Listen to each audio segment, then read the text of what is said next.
once this comes up, I'll get started and we'll go from there. Okay, so welcome back to all of you, both those of you who are here and those of you who are watching online. This is our third one of these in this series, and tonight we're going to be talking about the mystery of crowning, which is sometimes called marriage, but the mystery of crowning is kind of how we refer to it in the church. And before I forget, next week we'll be talking about ordinations. So and then we'll do anointing and confession will be the last two. Anyway, tonight, as I say, we're talking about marriage. This is one of these, and again, for those of you who are watching at home, I wanted to remind you that if you come in person, there's food afterwards. So you're missing out, but I'm glad you're here in whatever capacity you can be here. When I was getting ready for this talk, I had a hard time figuring out where to begin. Marriage is one of those things that I think because it exists both inside and outside the church, everyone feels like they know something about already in a way that they don't necessarily about baptism or the Eucharist or ordinations or confession or what have you. And so I was really struggling to figure out how to begin talking about this. And so what I want to begin by saying is that marriage, as I'm talking about it here tonight, is marriage in the Byzantine tradition, in the Orthodox tradition, small O Orthodox tradition, and is a sacramental thing. And we'll get into what that means precisely as we get going, but it is not the same always as what people's conception coming from a secular perspective is. So to illuminate that a little more, I want to start by talking about what does the marriage ceremony, the mystery of crowning, what does the ceremony look like? It consists of two sections. They're properly when we think of the mystery of crowning, the marriage ceremony here in the Byzantine Church, there are two parts that are commonly lumped together and are treated as one thing. And those are the betrothal and then the crowning. But properly, these are two separate services. And it's very clear, you can see, there's an initial blessing at the beginning of each of them. There's a dismissal at the end of the betrothal, which is often omitted because it happens right before the crowning. But it is, properly speaking, it's its own separate ritual. And it is the crowning, it is the betrothal rather, which corresponds more closely with what I think most people think that marriage is.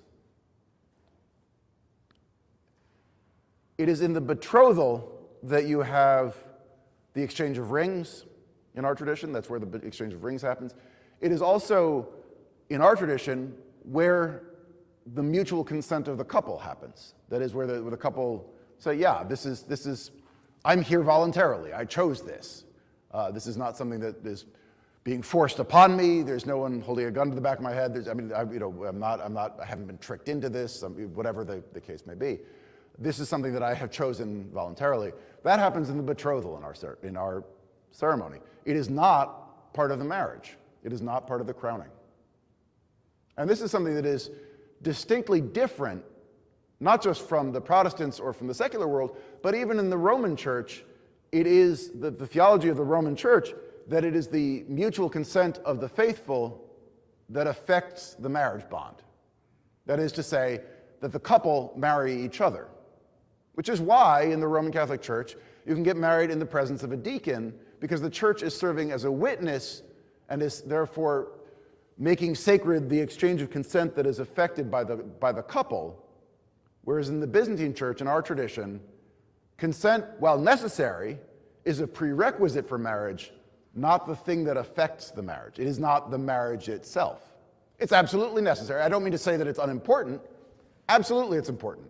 That's why there's a betrothal, is so that we can establish there is, in fact, consent. But in our understanding, that comes before the marriage. That's not the thing that makes the marriage. Right? So let's talk a little bit about what the betrothal itself is. The betrothal, as I say, precedes the marriage. And over the course of history, it has looked slightly different over the 2,000 years and so on and so forth. But in the kind of the common current Eastern Christian usage, so the marriage can occur anytime before, the betrothal can occur anytime before the marriage, and it can occur anywhere except in the church. That it occurs before the crowning and not in the church proper. You see it sometimes in the church, but the idea is that what is happening at the betrothal is this exchange of consent, as I say, they say, showing up and saying, yes, I'm here of my own free will, and I promise to marry this person. That is consummated with this exchange of rings. You start with the rings, the ring for the bride is on the groom's hand and vice versa, and they're exchanged, and there's there are prayers that go with that. There are the prayers that refer back to all of the Old Testament uses of a ring. By a ring, the so-and-so was chosen by so. I mean, it's a wonderful ceremony, but it is not the marriage. It is the betrothal. And so there you have that exchange of consent and this pledge, which is a serious pledge. It's not even a civil engagement. It's a solemn promise before the witness of the church that I'm going to marry this person. And that is why the betrothal ceremony has over time moved closer and closer to the beginning of the crowning ceremony, is because it is a solemn pledge, and it's made in the witness before the witness of the church. And so to be dispensed from it is not, there was a kind of like, well, you can't now get married to somebody else. You've promised to marry that person in the presence of the church, in the presence of the priest, in the presence of these witnesses. And so you can't really freely consent to marry this other person, right? And so there had to be a dispensation given to break that betrothal.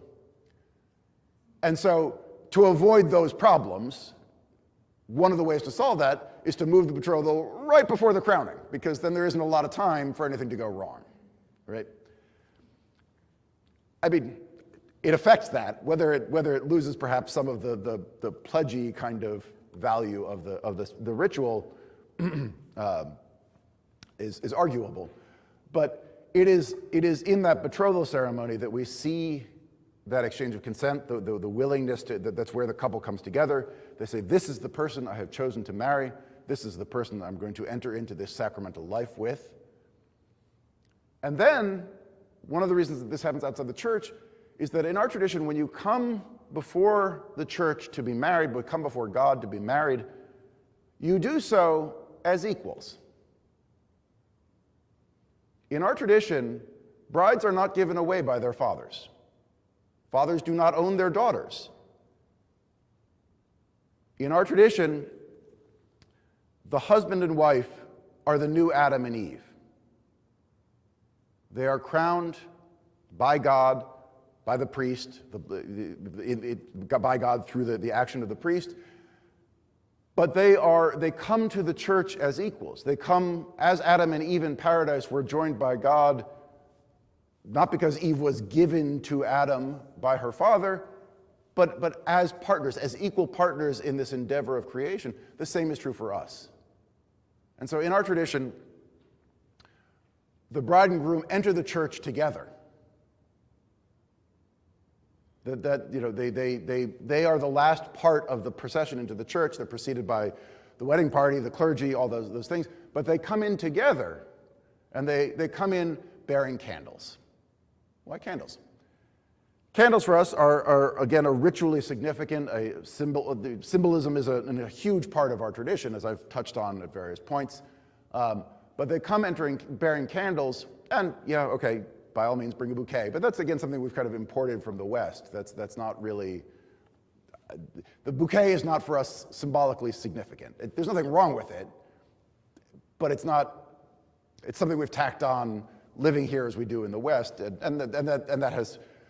there has been so much depiction of American weddings in media that's something that has spread throughout the world, but that's not really traditionally part of our custom. Again, there's nothing wrong with it. Flowers are great, but it is not part of that rich symbol system.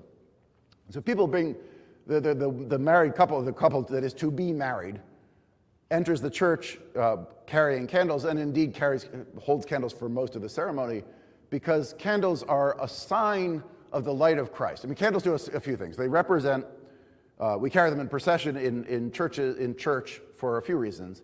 One is because in antiquity, light was scarce, right? It was expensive. You lived your life from sunup to sundown, because after the sun went down, it got expensive to do anything because it was dark. And to make it light, you had to burn oil, you had to burn animal fat. I mean, all those things that go into producing light before electricity are expensive. They're expensive. So candles are the burning of candles, especially during the day, is a sign of how wealthy and important you are. So candles would precede a kingly procession or that kind of thing as a way of saying somebody really important is coming behind me, right? Because I can go around burning torches in the middle of the day.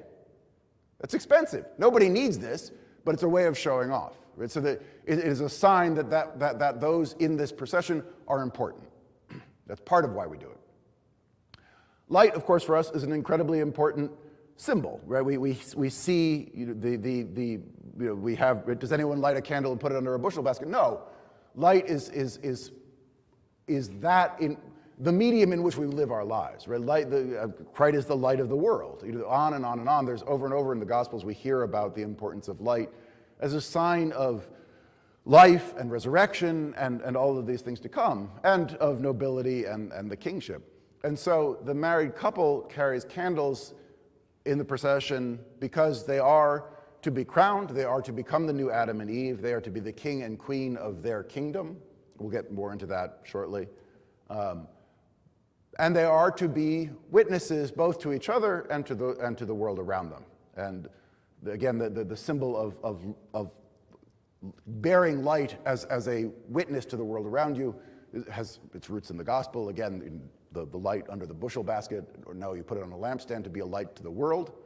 We are called in marriage to be a light to the world, and that's part of, again, that symbolism. So the couple enters the church carrying candles, and they come forth to the beginning of to the front of the church where the marriage itself takes place. And the marriage takes place there in the front of the church, the couple in the center facing the priest, and then right behind the priest there's a table. And on the table there are a few things. In our tradition, the table has the following on it. It has the gospel book, it has the cross, it has candles, and it has the common cup, a cup of wine. And all of those things are there intentionally. This is not just like, oh, here's some stuff. It looks good on this table, let's stick it here. I mean, it does look good, and every time I do this, the wedding photographer always wants to take a picture of the table because it's such a great looking thing. That's not why those things are there. I mean, it's very pretty, that's not the point. Why are those things on the table? I mean, some of it is because those are the things we're going to use in the service. That's certainly part of it. But why are those the things that we use in the service? Why are these things here? As we'll get to in a little while, part of the celebration of the crowning is a triple circumambulation. The circumambulation is a fancy word, just means to walk around. Circum as in go around, circumnavigate, so go in a circle, and then ambulation is ambulare is the Latin word meaning to walk. So circumambulation means to walk around. A triple circumambulation is to walk around something 3 times. But after the crowning, the first thing that the couple does is they make this triple circumambulation around this table.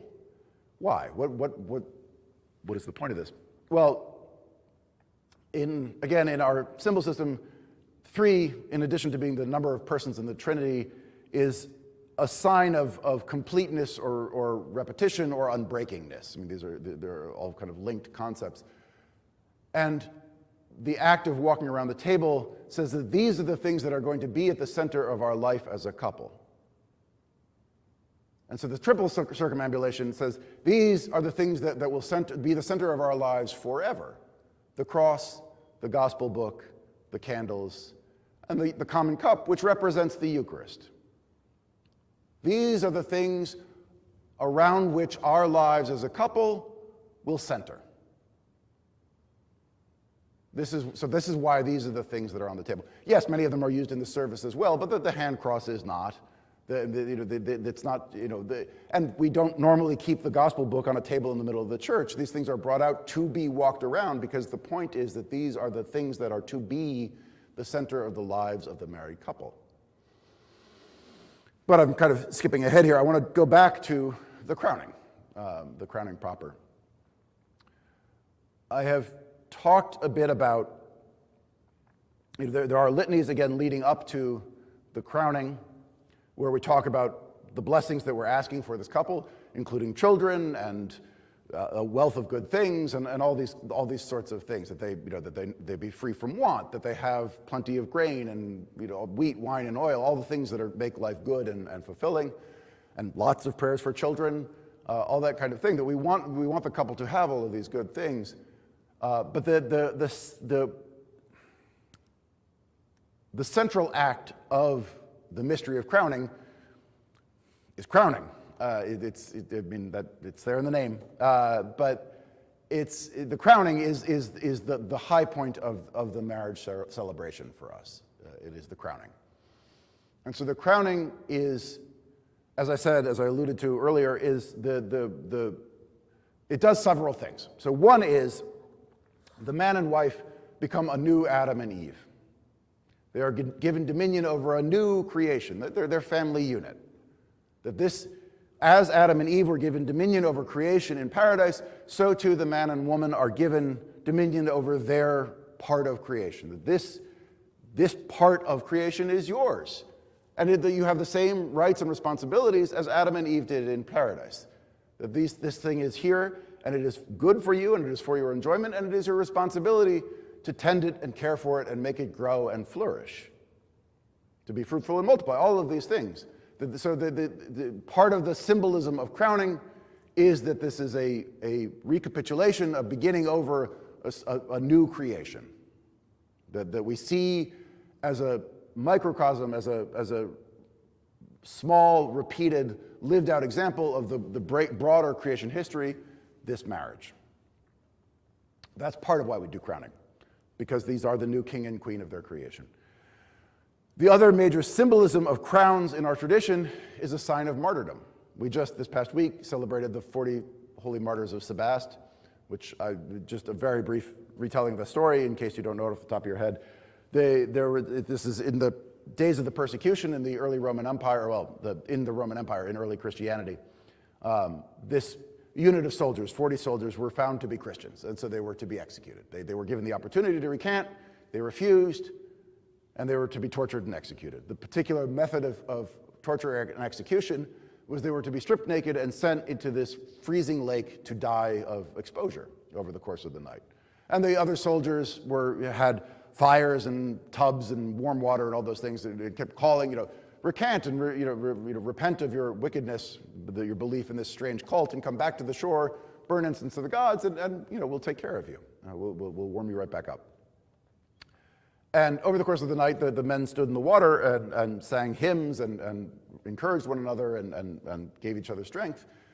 But one of the men faltered. And as they were standing there in the water, it could be seen above them 40 crowns descended from heaven and hovered over the water, over the men in the water. But as the men were out in the water, one of them faltered. He couldn't take it anymore, and he broke for shore. He made his way to the shore, and he promptly died. But there remained now 39 men in the water and 40 crowns above the water.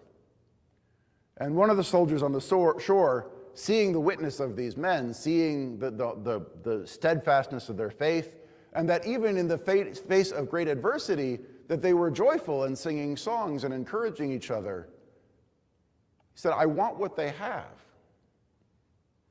And he stripped off his clothes and walked into the lake. And the lake for him became the waters of baptism, and he died with his 39 new companions. And so the 40 crowns were complete. That the 40 crowns now match the now again 40 men in the lake. and by the morning they had died.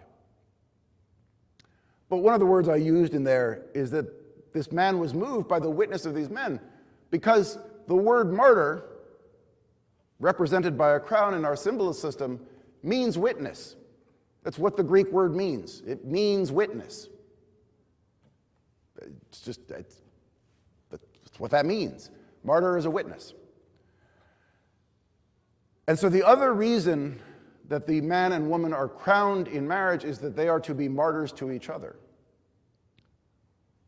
In our theology, the purpose of marriage is not the promulgation of the species. That's good. We want that. There are lots of prayers about having kids in the marriage ceremony. But that's not what it's for. Marriage is for us for mutual salvation.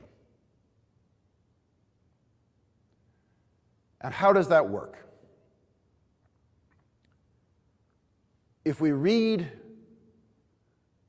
the writings that we read in the marriage ceremony, in the crowning ceremony, the epistle and the gospel for the day, it explains the answer to that question.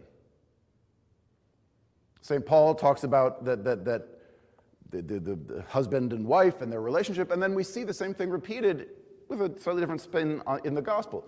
The gospel for the marriage ceremony, again, in our tradition, you don't pick your own readings.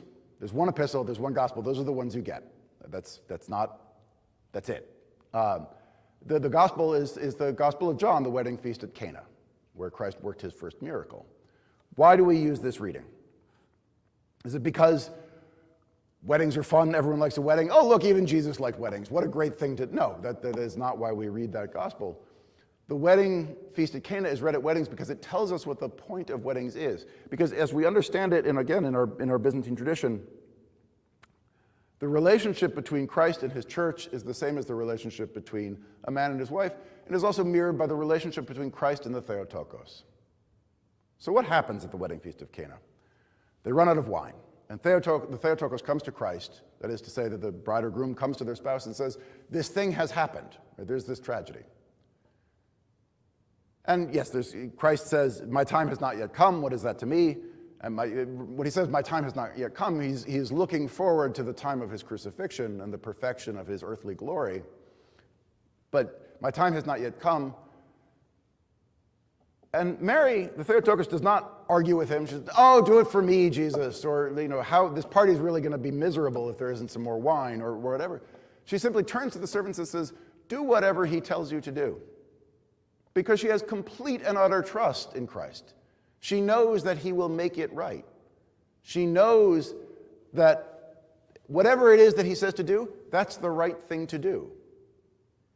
She doesn't need to find out what it is. She doesn't need to beg him to do it. Just do whatever he tells you to do. And of course, as I'm sure you're all aware, the servants filled up these 6 stone jars, and he said, draw out, take to the steward. He said, everyone else serves the good wine first, and then the bad wine later. You've done the opposite. You said the good wine, blah, blah. I mean, those 6 stone jars, by the way, I mean, these are enormous things. I mean, we're talking about enough wine to drown a village. I mean, this is enough for this party to go on for quite some time.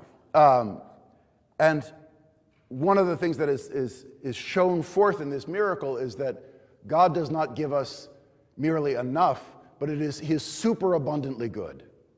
Not only is it the best wine, but there's more of it than you could possibly want, right? What God gives to his church, to his people, is not just what they need, not just what they want, but more than they could possibly hope for. And this is the model for marriage, for both the husband and the wife, that we go to the other in faith, saying, I need something, I am lacking. And the call for all married people is to give abundantly. As I said, the symbol, the model of marriage for us is one of martyrdom. That our job as a married couple, as a member of a married couple, is to get the other person into heaven. It is not about, as we see so often in pop culture, what do I get out of this relationship? Why do you want to marry this person? They make me laugh. They make me smile. They'll take care of me in my old age. That's not what marriage is about. The question is not what do I get out of this relationship, but what can I give to this person? The answer is the best thing that there is, salvation. We get married in the church not because we want to get things, but because we love this person and want to see them flourish in the fullest possible way. We want to see them grow beyond and flourish and develop beyond what we have any conception of. That we want to see them enter into the kingdom and receive eternal life. That's what marriage is about. We are crowned because we are martyrs. We are witnesses. We are the light. We carry the candle for each other, first and foremost. And that's the other thing, is that with this understanding of what marriage is, that it is a witness, it is a martyrdom, it is for mutual salvation, this person will always be first in your life. Hopefully you'll have children. They'll still be secondary. You got married for mutual salvation. Children are great, they're important, bringing them up in the faith, wonderfully important. Not as important as taking care of your spouse. This is the core of what marriage is for us in the East, is a giving of the self for the salvation of the other. As Christ dies for his church, so too we die for each other. That's why we are crowned. That's why we are crowned. That's the core of it. Also the Adam and Eve thing, absolutely, that's there too. But the core of marriage for us is for mutual salvation. And so with that understanding, the rest of the marriage ceremony and the rest of our theology falls into place. We are not married through mutual consent. That consent is necessary, it's a precursor, but how could we hope to do this without the blessing of Christ? How could we be martyrs if it were not for the blessing that we receive in the crowning? All of our sacraments are administered by Christ. Yes, of course, who's the minister of the sacrament? Well, I mean, for all of our sacraments, ordinarily it's a priest, right? Yes, for baptism, it can be anybody in an emergency, and deacons help administer the Eucharist, and blah, blah. Yeah, sure. There are lots of dispensations made for getting sacraments to the faithful. But the ordinary minister of all our sacraments is the priest, and that's because he's been ordained to be the hands of Christ in this way. So all of our sacraments are done primarily by the priest. Not because priests like to feel important, but because, again, it is Christ himself who performs these mysteries for us. And as I said, how could we hope to be successful witnesses, successful martyrs, earning that crown without the aid and blessing of God? That is beyond anything we could do by ourselves. And this is what so separates our notion of marriage from the notion of marriage here, especially in the secular West, is that, all right, so in the 16th century, we had the Protestant Reformation. And one of the big things that comes out of that is of course, the Church of England, right? Henry VIII wants to get a divorce. Can't have kids, he can't have a son, wants a divorce. The Pope says, nope, that's not how this works, you can't have it. So he splits off and starts his own thing. I mean, this is an oversimplification, but the long and short of it is that he leaves the church because he wants marriage to be merely an agreement between a man and a woman that is primarily a legal contract. And we live in a world in which that is most people's primary understanding of marriage. That it is an agreement made between me and you, or whomever, and because of that, and so like for the Protestants, I mean, there is no difference really between getting married by a minister and a judge. They're both just marriage. And even for the Romans, it is in the West, it is the consent that makes the marriage. That's not true for us, as I said. In our symbols, in this bifurcated ritual where we have both the betrothal and the crowning, that notion of consent and that this agreement and that's important is really restricted to the betrothal ceremony. What happens in the church proper excuse me, sorry. What happens in the church proper is not about the consent. As I say, it's a necessary prerequisite, but it is the sacramental blessing. And so this notion that so completely surrounds us in our culture, that it is through that any two people can choose this,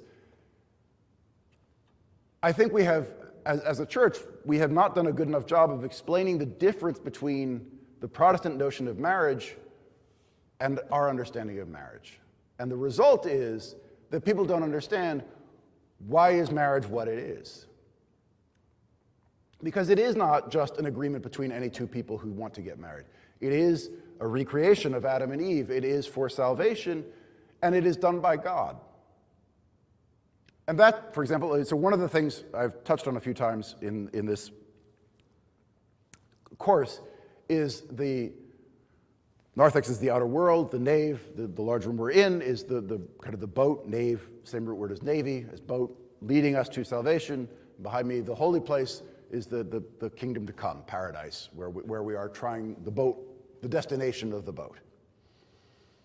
And the holy doors in particular, but this front of the church is the point of contact between God's kingdom and the created order, right? And that's why it's the Annunciation is here, the Incarnation is here on the holy doors, because this is the moment where Christ enters into his creation.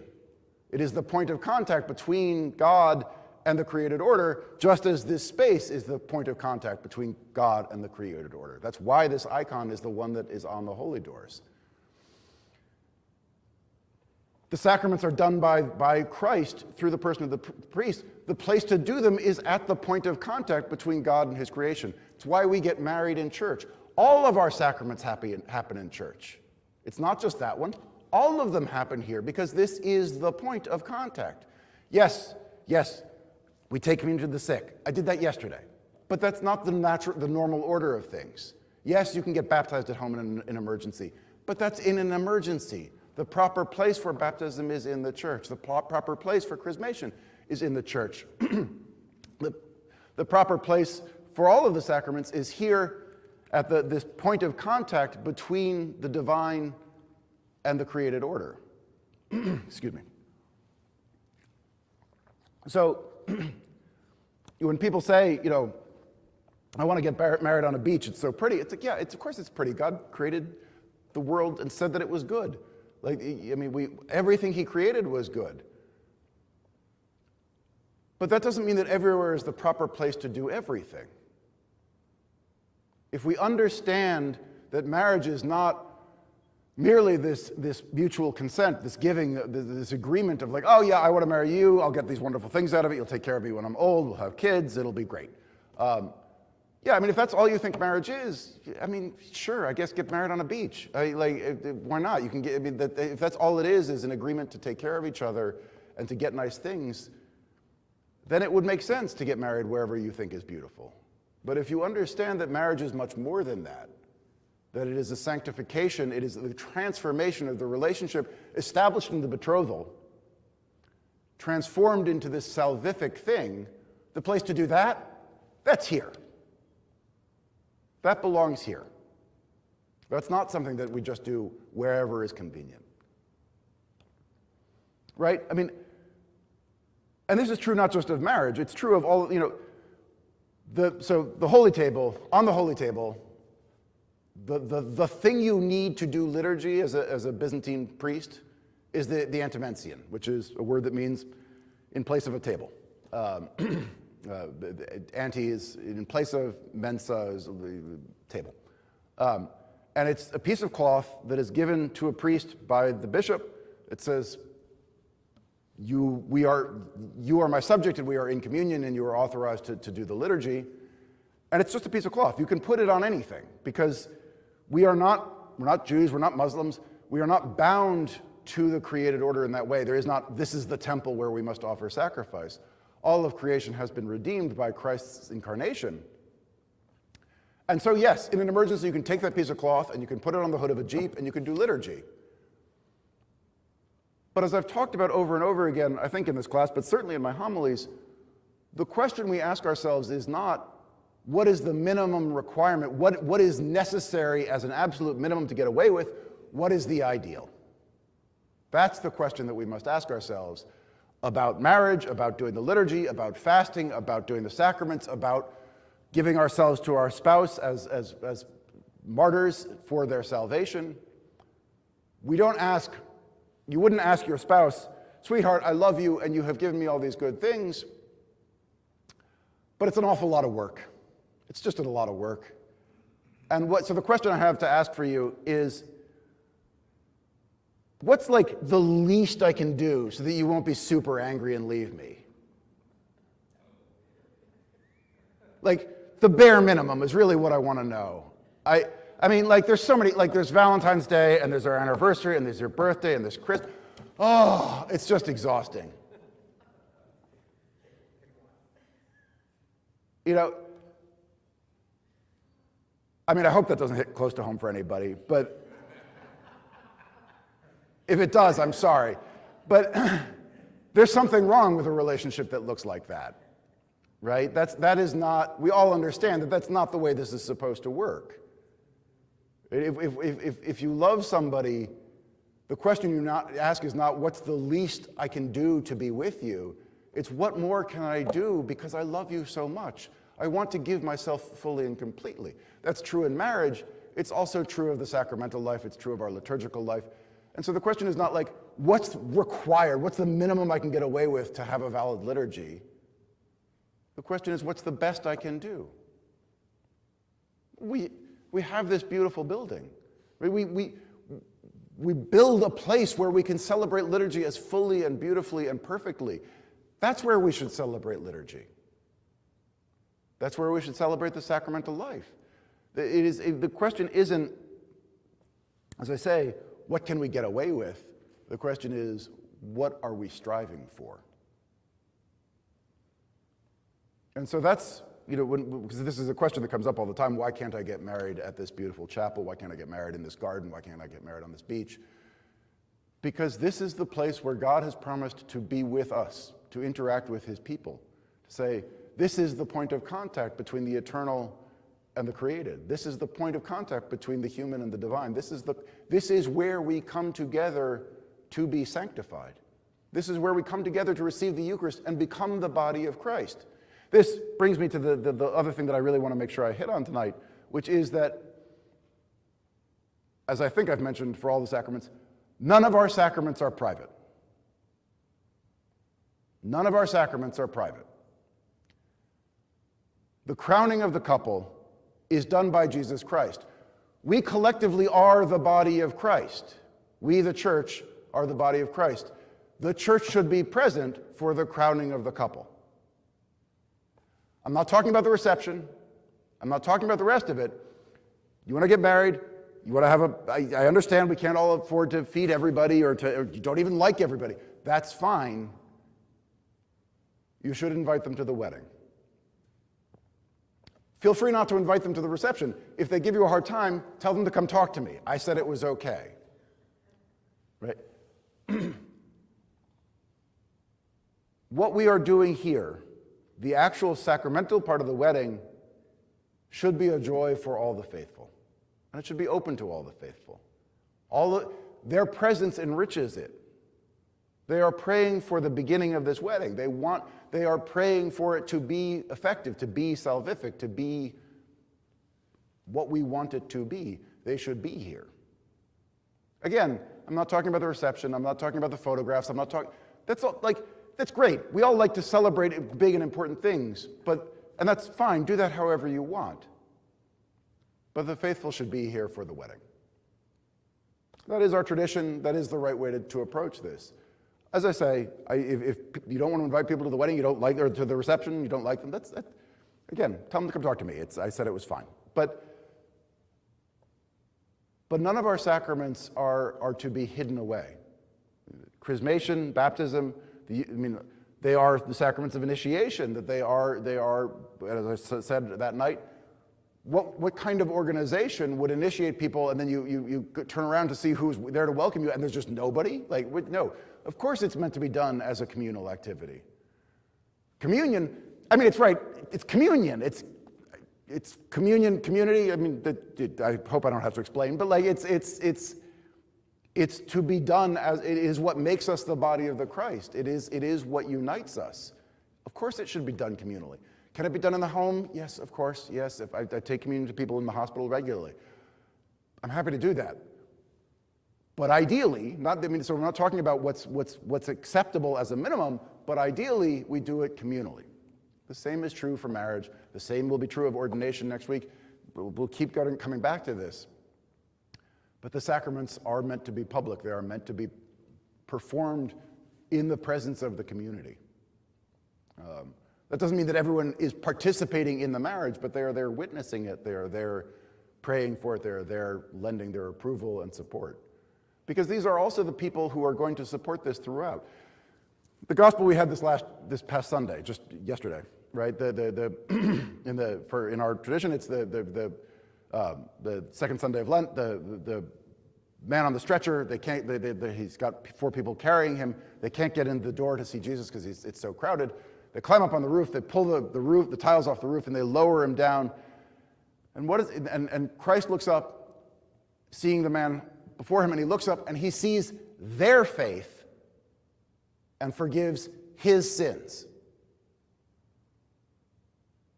He doesn't see the man's faith. He sees the faith of the men who brought him. The role of the community is terribly, terribly important. This is part of the reality of the Christian life, is that sometimes we can't do it by ourselves, and that the role of the community is terribly, terribly important, that the faith of the community, the prayers of the community matter.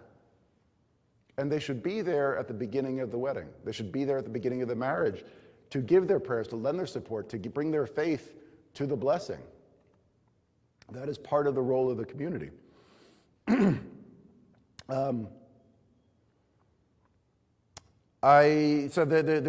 towards the end of the ceremony, there's a removal of crowns. I'm not going to get into that in particular.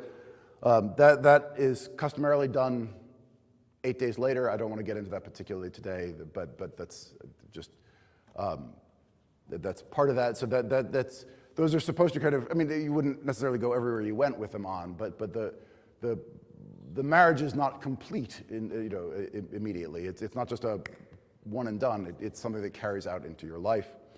One of the other things that I want to talk about, so I haven't seen this particularly here, but I've seen it in other parishes. Many couples will provide their own crowns, and not just crowns, but they will also bring candles and often icons, usually of Christ and the Theotokos, but not necessarily. And they will carry those in addition, the icons that is, in addition to their candles. And then they take the crowns and the candles and those icons home, and they become the foundation of their icon corner. They'll put the crowns in a box to display somehow, or what have you, and that this is the beginning of what should be the icon corner. That is this where they come together to pray. It is the center of their lives. It reminds them, as on a visceral level, as a regular thing, this is the center of our lives. You don't carry with you at all times all the things from the Holy Table, but we have on the table there the Gospel book and the cross and the candles and the cup and all the things I mentioned earlier. But you have at the beginning here, it is such a beautiful symbol of taking that blessing that begins here in the church and carrying that forth into your house to be a witness to each other. And as I say, I haven't seen it here. I've seen it in various churches, but I think it's a beautiful thing and it's worth talking about. I'm going to stop a little earlier than I did last week because I ran long last week, and I'm going to open it up to questions here. I have not as yet gotten any questions from those of you watching at home. I can see that there are several of you. But if you do have questions, feel free to type them in now. I'm going to take questions from the people in front of me, and then if anyone asks a question, I'll circle back to that. So feel free to ask a question now if you have one. But that being said, does anyone here have a question?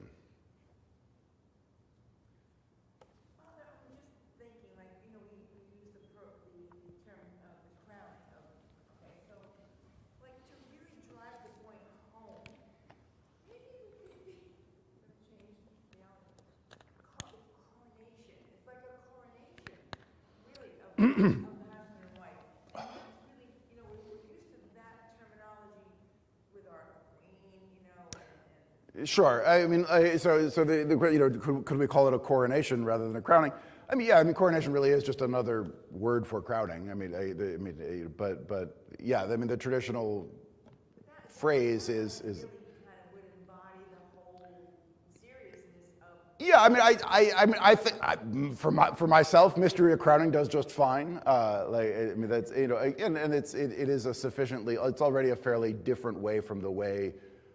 It's one of the reasons that I call it that and not just marriage, because one of the reasons I use that terminology is that I want to drive home that what we do here is not what people think of as what marriage is in 21st century America, right? That it's not just this, like, we make a promise to each other, and there's this great.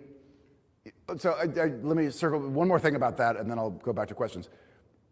I mentioned here that the kind of two things occur in the marriage ceremony. That is that there is both, at least in this country, but this is not true everywhere. In our country, churches can affect civil unions. That's not true in Europe. That's not true in South America.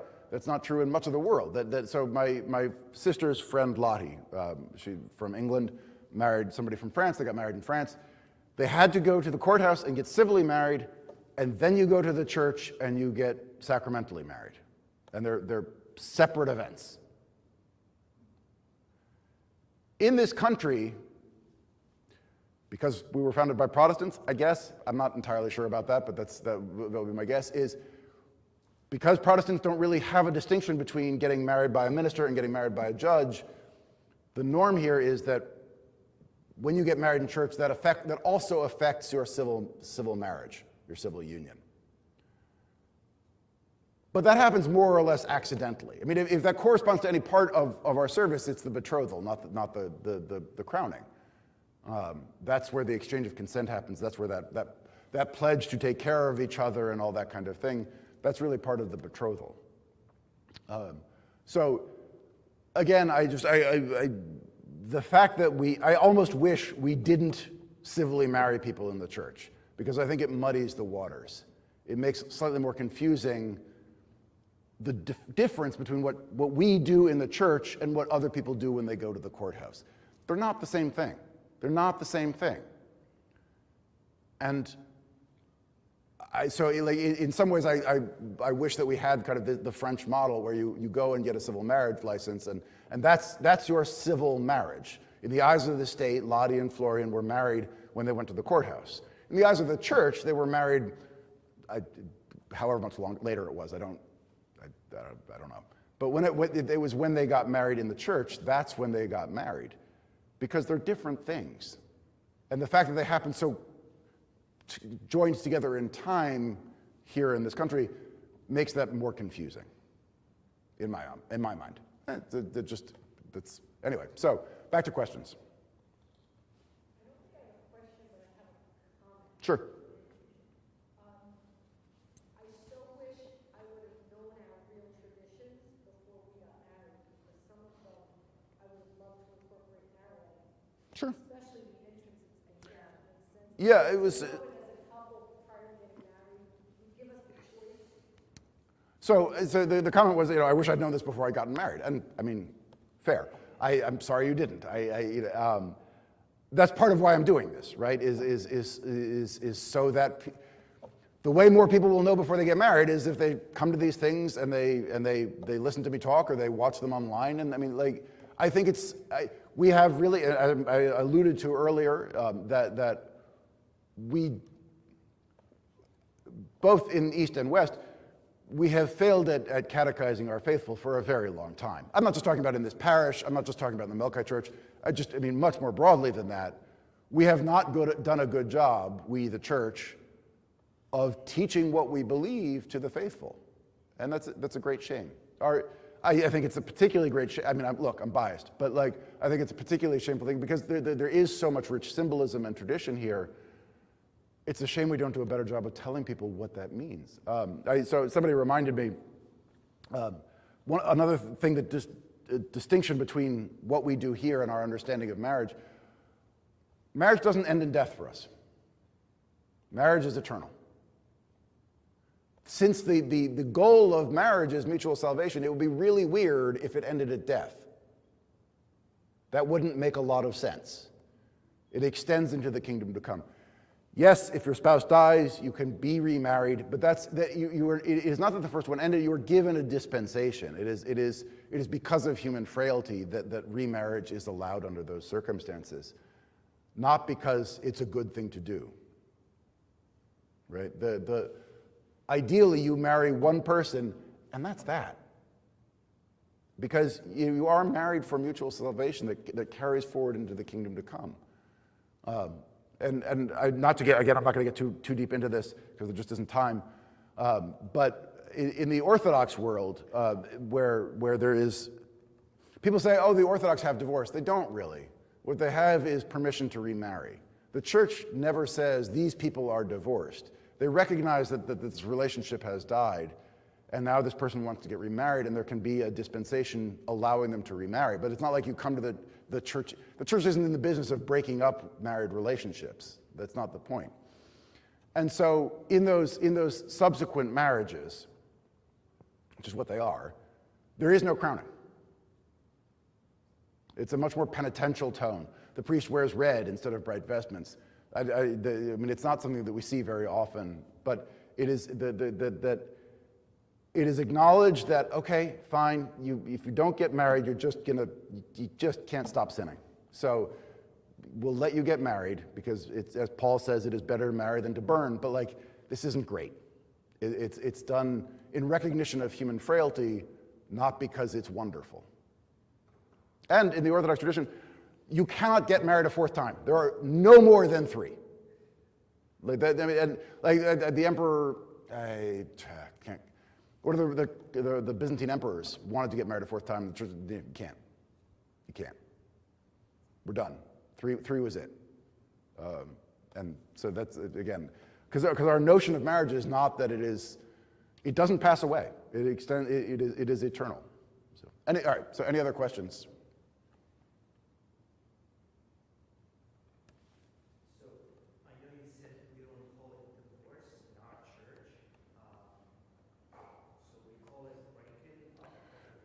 So as a Eastern Catholic Church, we have annulments. The question was, as I mentioned, we don't have, the Orthodox Church doesn't have divorce. What is it? So as for Melkites, what we have are what's available are annulments, which is a concept that comes out of Roman canon law that says, again, that the church isn't in the business of dissolving marriages, but if you look, sometimes you can realize that, as I said it early on and repeated a few times, one of the things that is necessary for a marriage to take place is consent. Right? The couple has to agree to get married. And so if you can look at the consent that chronologically preceded the marriage and say, this was not really consent, there was something wrong with this. Since the consent is a necessary prerequisite, if it isn't actually there, then the marriage itself never actually took place. And so that for Catholics, both Eastern and Western, that's what annulment is, and it is not a dissolution of the bond, but it's a recognition that there was something wrong, something was done incorrectly to begin with, and there was a defect in the consent, so the bond was never actually there. Yeah. So the civil marriage and the church marriage are kind of connected in the U.S., but if someone gets divorced civilly, is that considered? So the question is about, so since civil and ecumenical or church marriage happen together here, if somebody gets divorced, what is the canonical or the church ramification? Is that a fair way of, okay. The short answer is nothing. A popular misconception is that divorced people can't come to communion. That's not true. Divorced people can come to communion. People who, but we talked last week about preparing ourselves to receive communion, and that this is something we should try to. I talked about purifying the baptismal garment. We come to confession. We repent of the things we were doing wrong. If we are knowingly living a sinful life, if we are living in a way that God has called us not to live, unrepentantly, we should not approach communion. So the people who are not supposed to come to communion are people who have been divorced and civilly remarried, because they are simulating a sacrament. They are living together as if they were married, when in the eyes of the church, they're married to somebody else. They're committing adultery repeatedly and unrepentantly, and that's why they're not supposed to come to communion. So somebody who has been divorced, period, nothing further, is not in that state. I mean, they're living apart from their spouse, and that is sad, but it does not bar one from participation in the sacramental life. I mean, it's a shame. That is not the way the world is supposed to be, but it does not bar one from participation in the sacramental life. Is that basically what an annulment then? Because I remember years ago, my best friend was remarried, and I had to help with all this paperwork for her to be married in the Catholic Church again. Right, so as I said, what an annulment is it's the result of an investigation into the circumstances preceding a marriage, and examining the question, was there some sort of defect in the consent? Because if there was not real consent, then there wasn't the sacramental bond. And if there wasn't a sacramental bond, then this person is still eligible for marriage, is the very short. I mean, look, there's a big book like this long about canon law. This is an oversimplification, but that's kind of the gist of it, is that for some reason, usually to do with some sort of failure in the giving of consent, but sometimes for other reasons, the sacramental bond did not occur in the first place. And so the people who thought they had been bonded sacramentally are still eligible to be bonded in that way. I'm sorry, somebody,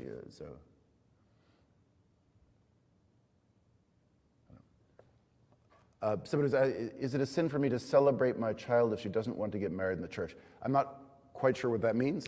I don't know, in that context, I don't know what you mean by celebrate. So if you want to put more there, I'll try to respond to that. Anything else from the people who are here in front of me? Father, if you can touch on the marriage, the crowning Mm-hmm. of a faithful to non-faithful person. Right. And if we're saying that, our marriage is two parts, then why would we perform the first part in the church for a couple who's one of them is not a faithful or Excuse me. Sorry. I'm getting over a cold, and so my voice is starting to go, so please bear with me. The question was about mixed marriages so how do we marry non-Catholics or non-Christians, or what is or unbaptized people, or whatever the case may be. The short answer is that's a very long answer, but the slightly longer answer is there are a couple of real divisions here. So there are people who have been baptized can enter into the sacramental life.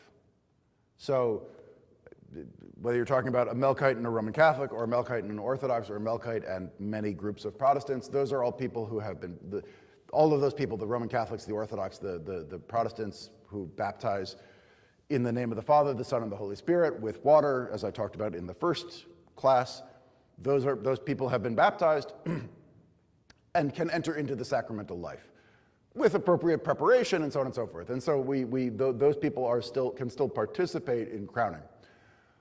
The unbaptized, whether they are Mormon or nothing at all, or Muslim, or any number of other things, cannot. And for them, because marriage is a natural part of the created order, there are still ways to get married in the church, but it's not crowning. There is a service that we have that we don't use terribly often, for the marriage between a Catholic and an unbaptized person. And it's unusual, thanks be to God. I mean, most of the time people marry somebody who's been baptized. But yeah, I mean, it is not a sacramental marriage, is the long and short of it. I mean, there's, you can have a betrothal, you can have a marriage that is blessed by the church, but it is. How can a marriage to an unbaptized person be for mutual salvation? Baptism is necessary for salvation. That it is, that's what we have from God Himself. He tells us this truth that we must baptize. Then that question is, why is it blessed by the church? Why would this marriage be blessed? So why would the church bless a marriage to a non-baptized person? Because this hope is still that the marriage leads to salvation, right? I mean, that we want the marriage to bring the life of Christ, the light of Christ, into that relationship. I mean, Paul talks in his letters about what to do, because when he's writing to people who, I mean, right? You have just adult conversion. People are just finding out about Christianity. People don't grow up Christian in the world in which Paul is writing, right? He's writing to new converts. And sometimes you'd have one member of a couple that converts and the other one doesn't. Well, what do you do with that? And I mean, he talks about how important it is to try to bring the light of Christ into that person's life. And that is our hope. We don't encourage people to marry outside the faith because it is difficult. It is difficult. Look, I mean, I said last week, and I meant it, the most important thing we do is receive the Eucharist.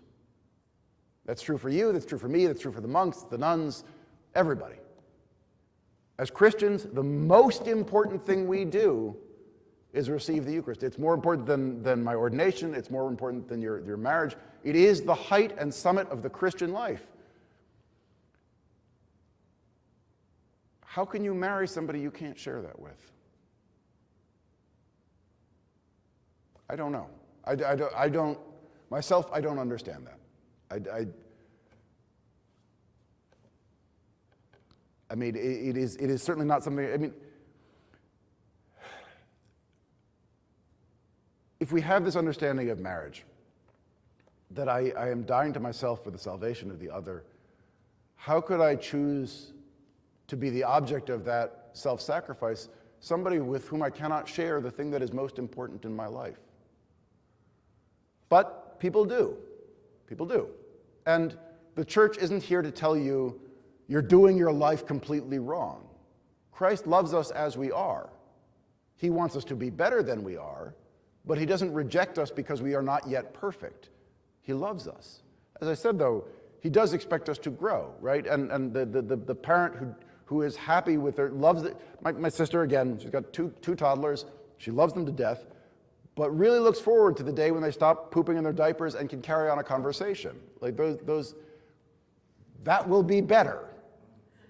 It doesn't mean she doesn't love them. It doesn't mean that she'll love them more in the future, but she wants for them more than what they have because that's what love is. She wants them to be more than they are, right? And I think that's part of so that's how Christ relates to us. He sees us and He loves us as we are, but He wants us to be more than we are. And I think that's also the answer to that. How can the church bless a marriage to a non-Christian? Because the person sees that person and they love them for who they are, and they want, in my example, the man is the Christian and the woman's the unbaptized, but just because I'm tired of juggling pronouns. Because he loves her and he wants her to be more than she is. And the hope is that in time, his witness to her will bring her into the church. I mean, we shouldn't get married to evangelize. That's not a great way to go about these things. But these things happen. People fall in love and they say, this is somebody I must bring the light of Christ into this person's world. In general, I would say, maybe do that before you get married. But does that make any sense? Is that, okay.